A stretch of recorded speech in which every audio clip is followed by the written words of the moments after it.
I'm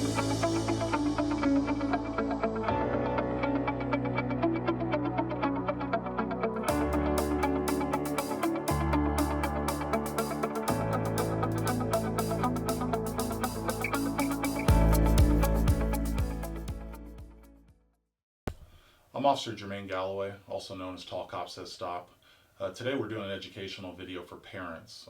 Parents out there, the goal of this video is to kind of educate you on things you should be looking for in your child's room, paying attention as far as the alcohol and drug world go. In regards to underage drinking, drug prevention, that's the goal of today. So what we're going to do first is go around the room, just kind of point out a few different items that might have normally not stood out to you, but today show you how those are related into the drug world. With that being said, you have to understand that everything we're going to talk about is person specific. So it doesn't automatically mean that your kid's using drugs, that your kid's drinking alcohol, or any of those things. What it means is you should be paying attention and you should be starting a conversation with your child to see if there's anything there, whether it's they're trying to associate with the drug world, whether it's just like the colors of a certain item, or it's totally harmless, or it is alcohol and or drug related. That's the goal today.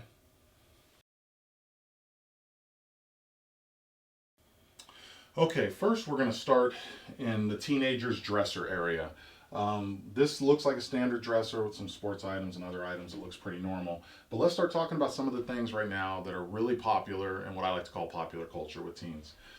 E-cigarettes are making national news. There's a lot of talk about e-cigarettes and what's going on, especially with teenagers and e-cigarettes. Now, as you look at an e-cigarette, they're pretty universal. You press them 5 times, 1, 2, 3, 4, 5, it'll turn off. You press them 5 times again, the button 5 times, it'll turn on. Most of the e-cigarettes are loaded through the top. As you take the top and twist it, what will happen is this is your mouthpiece. Then your next piece right here is your tank. And this is what I always like to call the tank. This is where they load everything. And then the bottom is generally just a battery piece. And when you talk about what can go in e-cigarettes, most of the people use some type of nicotine-based liquid. There is liquid out there that is non-nicotine, that is flavored, but also the thing that people are doing that a lot of people don't realize is you can also smoke marijuana out of e-devices.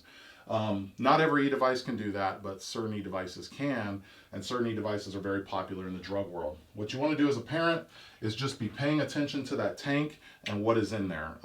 Number one, as far as e-devices go, again, they could be smoking nicotine out of it, so that's dangerous for a child anyways, but also when you talk the drug world, there could be drugs in there, it could be liquid marijuana.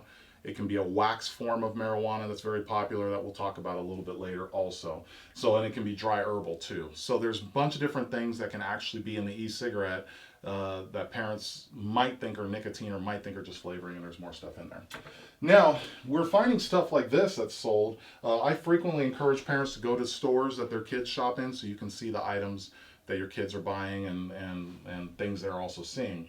This particular one here, this little thing, is made to just, after someone were to inhale whatever type of smoke it is they're inhaling, you would exhale through this and it comes out kind of masking whatever odor that might be. So whether it is a drug or whether it's just a tobacco product or whatever, that you see this little kind of toy looking like item that frequently is sold in youth-based stores.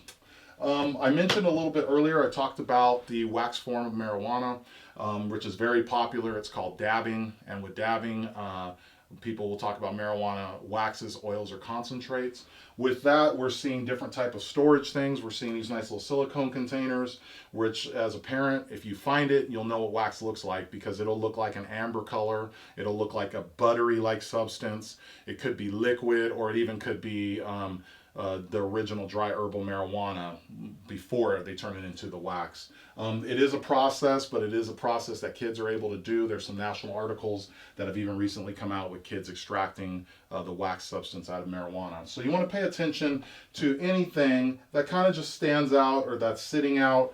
Also in the drawer here, another thing you'll see is rolling papers. These are used to roll joints, roll what they call blunts, just to roll herbal marijuana. They will also lace wax in their herbal marijuana too. Why wax is so important, why we're on the topic, is because the drug concentrate level is so high.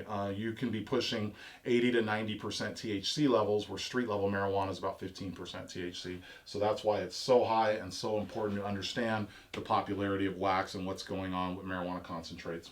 Another thing, you see some magazines down here. As you thumb through a bunch of the magazines, it's important to always just be paying attention to items and just kind of taking a glance at some of the various different things. Right here you see a magazine that's focusing on the drug world, talks a lot about various different drugs, plants, strains, all of those different things. Don't just overlook anything. Don't just look and see a group of magazines. Look through them. If you don't recognize one, pull it out and start flipping through the pages. When we're talking kids, it could be nothing. It could just be sports, or it could be whatever their hobby of choice is, or it could be drug related, underage drinking related, violence related. You just really don't know. You need to be paying attention to that stuff.